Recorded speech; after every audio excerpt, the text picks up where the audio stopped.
Chairperson এবং আমি অসংখ্য ধন্যবাদ জানাবো আজকে এই public archer notice for short ডিউরেশনে আমাদের মাননীয় সদস্য গোপাল বাবু এনেছিলেন, আমাকে অসংখ্য ধন্যবাদ।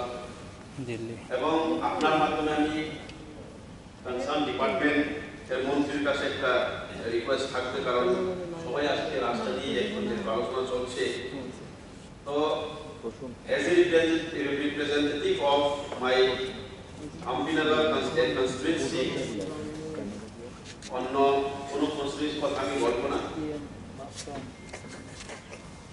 প্রায় আমি এখানে জয়েন করার পরে বা ইলেক্টেড হওয়ার পরে ওয়ার্ল্ড ব্যাংকের প্রজেক্টের আন্ডারে রাস্তাগুলি হবে বলে আমার এরিয়ার মধ্যে প্রায় 14টা রুটস সিলেক্টেড হয়েছে এবং ফাইনালাইজেশন হয়েছে প্রায় 12টা। এর মধ্যে এখন অবধি প্রায় 1 বছর পেরিয়ে গেছে, একটা টেন্ডার হয়নি। কি কারণে দেরি হচ্ছে সেটা আমি অনারেবল স্পিকারের মাধ্যমে মাননীয় মন্ত্রীর কাছে আমি জানতে চাইব।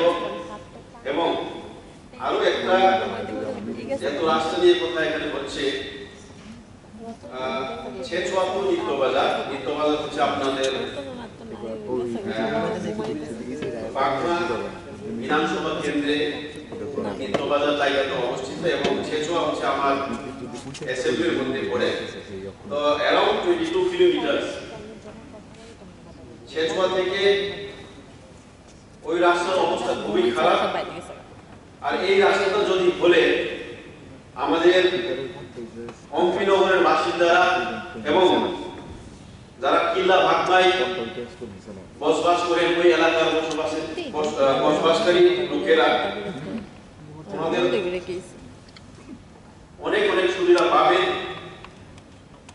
আমি শুনলাম প্রায় 1 বছর কাছাকাছি হয়ে গেছে ছেচুয়া নিত্যবাজার রাস্তাটা টেন্ডার হয়ে গেছে এবং এখনো চিফ ইঞ্জিনিয়ার সাহেবের টেবিলে পড়ে আছে, তাই আমি শুনলাম। তো যেন দপ্তরের ভারপ্রাপ্ত মন্ত্রীর কাছে আমি এই নজরটা আনতে চাইব।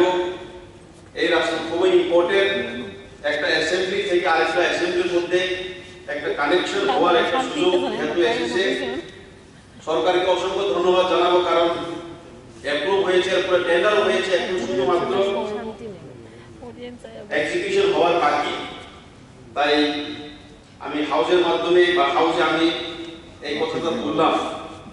এবং আমাদের মাননীয় সদস্য বিশ্বজিৎ বলেছেন এনবিসিসি রাস্তা দিয়ে আমাদের এরিয়ার মধ্যে প্রায় 6টা এনবিসিসি আন্ডারে রাস্তা আছে। ওনারা কোন সময় কি করে চলে আসেন আমরা কোনো কিছুই পাত্তা পাই না। এখন ডিস্ট্রিক্ট লেভেলে যখন ডিএম এর সঙ্গে কথা হয়, মিটিং হয়, সেই সময় যারা এনবিসিসি নিয়ে পরিচালনা করেন ওনাদেরকে বললেও ওনারা কিছুতেই কোনো কাজই করেন না এবং কোনো কর্মপালনই করেন না।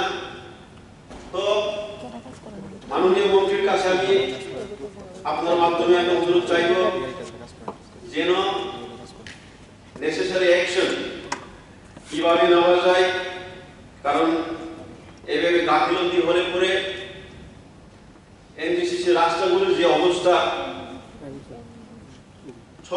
নতুন করে 6-7 মাসের মধ্যেই রাস্তাগুলি সব উঠে যায়, কোয়ালিটি কিছুতেই মেনটেন করা হয় না। তো ওই সব যেন নজর দেওয়া হয়, কারণ একটা রাস্তার উপরে বছরের বছর যদি সরকারের বাজেটের টাকা যদি খরচা করা হয়, ডেভেলপমেন্ট কিভাবে হবে? আমার জানা মতে ফরেন কান্ট্রিগুলিতে একটা রাস্তা যদি ঠিক করা হয় কমসে কম মিনিমাম 20 থেকে 30 ইয়ার্স ওই সব দেশে একটা রাস্তার একটা ভ্যালিডিটি থাকে, এক্সপায়ারিটি থাকে। তো আমি দেখলাম সবচেয়ে এনবিসিসির আন্ডারে যতগুলি রাস্তা হচ্ছে কোনোটাই আজ পর্যন্ত আমি দেখি নাই যে ভালোভাবে কোয়ালিটি মেইনটেইন করে হচ্ছে। তো আপনার মাধ্যমে আমি মাননীয় ভারপ্রাপ্ত মন্ত্রীর কাছে এটাই আমি একটা অনুরোধ করব যেন সঠিকভাবে দেখা হয়। ধন্যবাদ।